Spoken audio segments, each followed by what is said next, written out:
ಎಲ್ಲರಿಗೂ ನಮಸ್ಕಾರ. ಕೆಲವೊಮ್ಮೆ ಇತಿಹಾಸದಲ್ಲಿ ಒಂದೇ ಒಂದು ಘಟನೆ ಒಂದು ಇಡೀ ನಾಡಿನ ದಿಕ್ಕನ್ನೇ ಬದಲಿಸ್ಬಿಡುತ್ತೆ ಅಲ್ವಾ? ಇವತ್ತು ನಾವು ಮಾತಾಡೋಕ್ ಹೊರಟಿರೋದು ಅಂಥದ್ದೇ ಒಂದು ಕಥೆಯ ಬಗ್ಗೆ.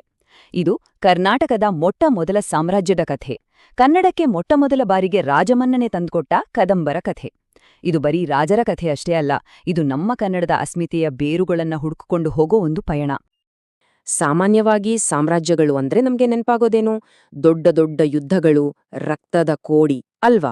ಆದ್ರೆ ನಾವಿವತ್ತು ಮಾತಾಡೋ ಈ ಸಾಮ್ರಾಜ್ಯದ ಕತೆ ಶುರುವಾಗಿದ್ದೇ ಒಂದು ಯುದ್ಧ ಭೂಮಿಯಲ್ಲ, ಬದಲಿಗೆ ಒಂದು ಪಾಠಶಾಲೆಯಲ್ಲಿ. ಹೌದು, ಒಬ್ಬ ವಿದ್ಯಾರ್ಥಿಗೆ ಆದ ಅವಮಾನ, ಆತ ತೊಟ್ಟ ಒಂದು ಶಪಥ, ಅದರಿಂದ ಹುಟ್ಟುಕೊಂಡ ಒಂದು ಇಡೀ ಸಾಮ್ರಾಜ್ಯ. ಈ ಮೂರೇ ಪದಗಳು ಸಾಕು ಕದಂಬರ ಇಡೀ ಇತಿಹಾಸವನ್ನೇ ಹಿಡ್ದಿಡೋಕೆ. ಸರಿ, ಹಾಗಿದ್ರೆ ಈ ಕಥೆಯನ್ನ ನಾವು ಹಂತ ಹಂತವಾಗಿ ನೋಡೋಣ. ಮೊದಲು ಆ ಒಂದು ಅವಮಾನದಿಂದ ಸಾಮ್ರಾಜ್ಯ ಹೇಗೆ ಹುಟ್ಕೊಳ್ತು ಅಂತ ಶುರು ಮಾಡಿ, ಆಮೇಲೆ ಕನ್ನಡಕ್ಕೆ ಆಡಳಿತ ಭಾಷೆಯ ಪಟ್ಟ ಸಿಕ್ಕಿದ್ದು ಹೇಗೆ, ಅವರ ಸ್ಪೆಷಲ್ ಆರ್ಕಿಟೆಕ್ಚರ್ ಅಂದ್ರೆ ಕಲ್ಲಿನ ಕಲೆ ಹೇಗಿತ್ತು, ಆಗಿನ ಕಾಲದಲ್ಲಿ ಜನರ ಜೀವನ ಹೇಗಿತ್ತು, ಮತ್ತು ಕೊನೆಗೆ ಇವತ್ತಿಗೂ ಕದಂಬರ ಕೊಡುಗೆ ಯಾಕೆ ಅಷ್ಟೊಂದು ಮುಖ್ಯ ಅನ್ನೋದನ್ನ ಅರ್ಥ ಮಾಡ್ಕೊಳ್ಳೋಣ. ಬನ್ನಿ, ಹಾಗಾದ್ರೆ ನಮ್ಮ ಕಥೆಯ ಹೀರೋನ ಭೇಟಿ ಮಾಡೋಣ. ಅವನ ಹೆಸರು ಮಯೂರವರ್ಮ. ಓದ್ತಾ ಇದ್ದ ಬಹುಡುಗ ಪುಸ್ತಕಗಳನ್ನ ಪಕ್ಕಕ್ಕಿಟ್ಟು ಕತ್ತಿ ಹಿಡಿಯೋ ಹಾಗೆ ಮಾಡಿದ ಆ ಒಂದು ಘಟನೆ ಯಾವುದು? ಅದೇ ನೋಡಿ ಈ ಇಡೀ ಸಾಮ್ರಾಜ್ಯದ ಹುಟ್ಟಿಗೆ ನಾಂದಿ ಹಾಡಿದ್ದು. ಮಯೂರವರ್ಮನ ಜೀವನವನ್ನ 3 ಸ್ಟೇಜ್ಗಳಲ್ಲಿ ನೋಡ್ಬೋದು. ಮೊದಲನೇದು, ಅವನು ಜ್ಞಾನಕ್ಕೋಸ್ಕರ ಕಂಚಿಗ್ಹೋದ ಒಬ್ಬ ಬ್ರಿಲಿಯಂಟ್ ಸ್ಟೂಡೆಂಟ್. ಎರಡನೇದು, ಅಲ್ಲಿ ಪಲ್ಲವರಿಂದ ಅವಮಾನ ಆದಾಗ ಇನ್ಮುಂದೆ ಶಾಸ್ತ್ರವಲ್ಲ, ಶಸ್ತ್ರವೇ ನನ್ನ ದಾರಿ ಅಂತ ಸಿಡಿದೆದ್ದ ಒಬ್ಬ ಸ್ವಾಭಿಮಾನಿ ಯೋಧ. ಮತ್ತು ಮೂರನೇ ಹಂತದಲ್ಲಿ ಅದೇ ಸ್ವಾಭಿಮಾನದ ಕಿಚ್ಚಿನಿಂದ ಬನವಾಸಿಯನ್ನ ತನ್ನ ರಾಜಧಾನಿಯನ್ನಾಗಿ ಮಾಡಿಕೊಂಡು ಒಂದು ಹೊಸ ಸಾಮ್ರಾಜ್ಯಕ್ಕೆ ಅಡಿಪಾಯ ಹಾಕಿದ ಒಬ್ಬ ರಾಜ. ಎಂಥ ಟ್ರಾನ್ಸ್ಫರ್ಮೇಷನ್ ಅಲ್ವಾ? ಓಕೆ, ಸಿಟ್ಟಿನಿಂದ ದಂಗೆ ಏಳೋದು ಒಂದು ವಿಷಯ, ಅದೇ ಆ ದಂಗೆಯನ್ನ ಒಂದು ಸುಭದ್ರ ರಾಜ್ಯವನ್ನಾಗಿ ಕಟ್ಟೋದಿದೆಯಲ್ಲ, ಅದು ಇನ್ನೊಂದು ವಿಷಯ. ಕದಂಬರು ಇದನ್ನ ಹೇಗೆ ಮಾಡಿದ್ರು? ಬರೀ ಯುದ್ಧಗಳನ್ನಷ್ಟೇ ಗೆಲ್ಲಿಲ್ಲ ಅವರು, ಒಂದು ಭದ್ರವಾದ ಅಡ್ಮಿನಿಸ್ಟ್ರೇಷನ್, ಒಂದು ಕನ್ನಡದ ಐಡೆಂಟಿಟಿಯನ್ನೇ ಕಟ್ಟಿದ್ರು. ಅದರ ಹಿಂದಿದ್ದ ಸೀಕ್ರೆಟ್ ಏನು? ಬನ್ನಿ ನೋಡೋಣ. ಇಲ್ಲಿ ನೋಡಿ, ಇದಂತೂ ಕದಂಬರ ಅತ್ಯಂತ ದೊಡ್ಡ ಒಂದು ರೀತಿ ರೆವಲ್ಯೂಷನರಿ ಅಂತಾನೆ ಹೇಳ್ಬೋದಾದ ಕೊಡುಗೆ. ಅವರಿಗಿಂತ ಮೊದಲು ಅಂದ್ರೆ ರಾಜರ ಆಡಳಿತದಲ್ಲಿ ಸಂಸ್ಕೃತ ಅಥವಾ ಪ್ರಾಕೃತ ಭಾಷೆಗಳದ್ದೇ ಕಾರುಬಾರು. ಆದ್ರೆ ಕದಂಬರು ಇತಿಹಾಸದಲ್ಲೇ ಮೊಟ್ಟಮೊದಲ ಬಾರಿಗೆ ನಮ್ಮ ಕನ್ನಡವನ್ನ ಅಡ್ಮಿನಿಸ್ಟ್ರೇಟಿವ್ ಲ್ಯಾಂಗ್ವೇಜ್ ಅಂದ್ರೆ ಆಡಳಿತ ಭಾಷೆಯನ್ನಾಗಿ ಮಾಡಿದ್ರು. ಯೋಚನೆ ಮಾಡಿ, ಇದು ಬರೀ ಭಾಷೆಯ ಬದಲಾವಣೆ ಅಲ್ಲ, ಇದು ಈ ನೆಲದ ಸಾಮಾನ್ಯ ಜನರಿಗೆ ಅಧಿಕಾರ ತಮ್ಮ ಭಾಷೆಯಲ್ಲೇ ಇದೆ ಅನ್ನೋ ಭಾವನೆ ಮೂಡಿಸಿದ ಒಂದು ಐತಿಹಾಸಿಕ ಕ್ಷಣ. ಅವರ ಅಡ್ಮಿನಿಸ್ಟ್ರೇಟಿವ್ ಸಿಸ್ಟಮ್ ಕೂಡ ತುಂಬಾ ಅಡ್ವಾನ್ಸ್ಡ್ ಆಗಿತ್ತು. ಇವತ್ತಿನ ಹಾಗೆ ರಾಜ್ಯವನ್ನ ದೇಶ ಅಂದ್ರೆ ಪ್ರಾಂತ್ಯ, ವಿಷಯ ಅಂದ್ರೆ ಜಿಲ್ಲೆ ಮತ್ತು ಗ್ರಾಮ ಅಂದ್ರೆ ಹಳ್ಳಿ ಅಂತ ಭಾಗ ಮಾಡಿದ್ರು. ಇದರಲ್ಲಿ ಒಂದು ಇಂಟ್ರೆಸ್ಟಿಂಗ್ ವಿಷಯ ಏನಂದ್ರೆ, ಗ್ರಾಮ ಮಟ್ಟದಲ್ಲಿ ಅಂದ್ರೆ ಲೋಕಲ್ ಬಾಡೀಸ್ಗೆ ತುಂಬಾ ಪವರ್ ಕೊಟ್ಟಿದ್ರು. ನಾವಿವತ್ತು ಡಿಸೆಂಟ್ರಲೈಸೇಷನ್ ಆಫ್ ಪವರ್, ಅಧಿಕಾರ ವಿಕೇಂದ್ರೀಕರಣ ಅಂತಾರಲ್ಲ, ಆ ಕಾನ್ಸೆಪ್ಟ್ನ ಅವರು ಶತಮಾನಗಳ ಹಿಂದೆಯೇ ಪ್ರಾಕ್ಟೀಸ್ ಮಾಡ್ತಾ ಇದ್ರು. ಸರಿ, ಆಡಳಿತ ಆಯ್ತು, ಇನ್ನು ಕಲೆ. ಕದಂಬರು ಬರೀ ರಾಜ್ಯ ಕಟ್ಟೋದ್ರಲ್ಲಿ ಮಾತ್ರ ಎಕ್ಸ್ಪರ್ಟ್ಸ್ ಆಗಿರ್ಲಿಲ್ಲ, ಅವರು ಕಲ್ಲಿನಲ್ಲೂ ಕೂಡ ಕಾವ್ಯ ಬರೆದವರು. ಅವರ ಆರ್ಕಿಟೆಕ್ಚರ್ ಅಂದ್ರೆ ವಾಸ್ತುಶಿಲ್ಪದಲ್ಲಿ ತಮ್ಮದೇ ಆದ ಒಂದು ಸಿಗ್ನೇಚರ್ ಸ್ಟೈಲ್ ಅನ್ನ ಬಿಟ್ಹೋಗಿದ್ದಾರೆ. ಇವತ್ತಿಗೂ ನಾವು ನೋಡ್ಬೋದಾದ ಅವರ ಆ ಅದ್ಭುತ ಕಲೆ ಬಗ್ಗೆ ಈಗ ಮಾತಾಡೋಣ. ಅದನ್ನ ಕದಂಬ ಶಿಖರ ಅಂತಲೇ ಕರೀತಾರೆ. ಇದು ಅವರ ಆರ್ಕಿಟೆಕ್ಚರ್ನ ಒಂದು ಯುನೀಕ್ ಐಡೆಂಟಿಟಿ. ಬೇರೆ ದೇವಸ್ಥಾನದ ಗೋಪುರಗಳ ಹಾಗೆ ಇಲ್ಲಿ ತುಂಬಾನೇ ಕೆತ್ತನೆ, ಅಲಂಕಾರ ಇರೋದಿಲ್ಲ. ಬದಲಿಗೆ ಸ್ಟೆಪ್ ಬೈ ಸ್ಟೆಪ್ ಪಿರಮಿಡ್ ತರ ಹಂತ ಹಂತವಾಗಿ ಮೇಲೇರ್ತಾ ಹೋಗುತ್ತೆ. ತುಂಬಾನೇ ಸಿಂಪಲ್ ಆದ್ರೂ ಅದರ ಸೌಂದರ್ಯ ಇರೋದೇ ಆ ಸರಳತೆಯಲ್ಲಿ. ಹಾಗಿದ್ರೆ ಅವರ ಆರ್ಕಿಟೆಕ್ಚರ್ನ ಕೀ ಫೀಚರ್ಸ್ ಏನಪ್ಪಾ ಅಂದ್ರೆ, 1, ಆ ಸ್ಟೆಪ್ ಪಿರಮಿಡ್ ಡಿಸೈನ್. 2, ಅಲ್ಲೇ ಸಿಗುವಂಥ ಲೋಕಲ್ ಕಲ್ಲುಗಳ ಬಳಕೆ. ಮತ್ತು 3, ತುಂಬಾನೇ ಮಿನಿಮಲಿಸ್ಟಿಕ್ ಸ್ಟೈಲ್, ಅಂದ್ರೆ ಅತಿಯಾದ ಅಲಂಕಾರ ಇಲ್ಲದೆ ಇರೋದು.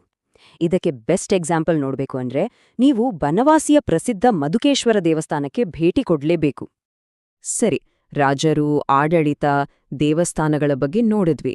ಆದ್ರೆ ಕದಂಬರ ಕಾಲದಲ್ಲಿ ಸಾಮಾನ್ಯ ಜನರ ಲೈಫ್ ಹೇಗಿತ್ತು, ಅವರ ಸಮಾಜ, ಎಕಾನಮಿ, ಕಲ್ಚರ್, ಇದ್ರ ಬಗ್ಗೆನೂ ಸ್ವಲ್ಪ ತಿಳ್ಕೊಳ್ಳೋಣ ಬನ್ನಿ. ಕದಂಬರ ಎಕಾನಮಿಯ ಬ್ಯಾಕ್ಬೋನ್ ಅಂದ್ರೆ ಬೆನ್ನೆಲುಬಾಗಿದ್ದೇ ಕೃಷಿ. ಹೌದು, ಬಹುಪಾಲು ಜನ ಅಗ್ರಿಕಲ್ಚರ್ ಮೇಲೆಯೇ ಡಿಪೆಂಡ್ ಆಗಿದ್ರು. ಆದ್ರೆ ಅಷ್ಟೇ ಅಲ್ಲ, ಕುಶಲಕರ್ಮಿಗಳು ಅಂದ್ರೆ ಆರ್ಟಿಸನ್ಸ್ ಹಾಗೆ ವ್ಯಾಪಾರಿಗಳು ಕೂಡ ಆರ್ಥಿಕತೆಯಲ್ಲಿ ತುಂಬಾ ಇಂಪಾರ್ಟೆಂಟ್ ರೋಲ್ ಪ್ಲೇ ಮಾಡ್ತಾ ಇದ್ರು.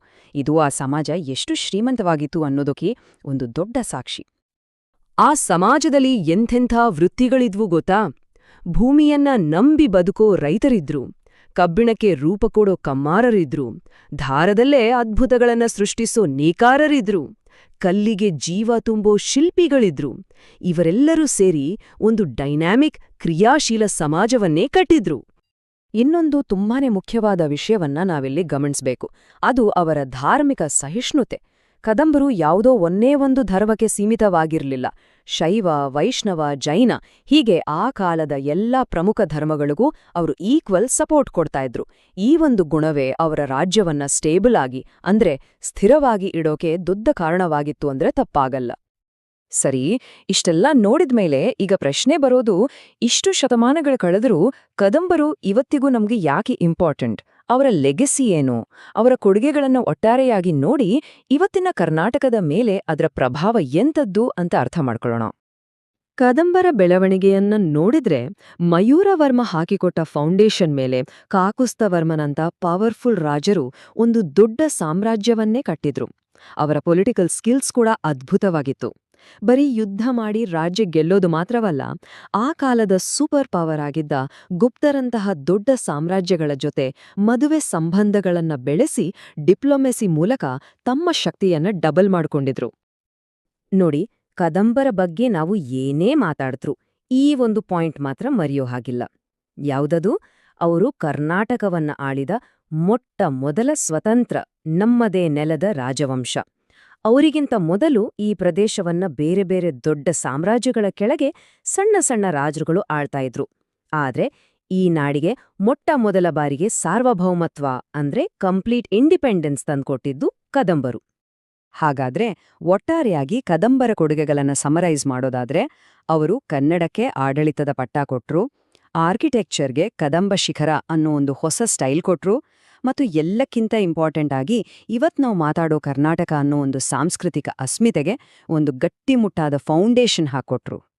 ಅದಕ್ಕೆ ಹೇಳಿದ್ದು, ಕದಂಬರ ಕಥೆ ಕೇವಲ ಇತಿಹಾಸದ ಒಂದು ಪಾಠ ಅಲ್ಲ, ಅದೊಂದು ಸ್ಫೂರ್ತಿ. ಕೊನೆಯದಾಗಿ ಒಂದು ಪ್ರಶ್ನೆ ಕೇಳಿ ಮುಗಿಸ್ತೀನಿ. ಒಂದು ವೇಳೆ ಅಂದು ಕಂಚಿಯಲ್ಲಿ ಮಯೂರವರ್ಮ ಆ ಅವಮಾನವನ್ನ ಮೌನವಾಗಿ ಸಹಿಸ್ಕೊಂಡು ವಾಪಸ್ ಬಂದಿದ್ರೆ ಏನಾಗ್ತಿತ್ತು? ಕನ್ನಡಕ್ಕೆ, ಕನ್ನಡಿಗರಿಗೆ ಅಂತ ಒಂದು ಸ್ವತಂತ್ರ ಸಾಮ್ರಾಜ್ಯ ಹುಟ್ಟುಕೊಳ್ಳೋಕೆ ಇನ್ನೆಷ್ಟು ಶತಮಾನಗಳು ಕಾಯ್ಬೇಕಾಗಿತ್ತೋ? ನಮ್ಮ ಇತಿಹಾಸದ ಕಥೆಯೇ ಬಹುಶಃ ಬೇರೆ ರೀತಿ ಇರ್ತಿತ್ತೇನೋ ಅಲ್ವಾ? ಇದರ ಬಗ್ಗೆ ಖಂಡಿತ ಯೋಚನೆ ಮಾಡಿ.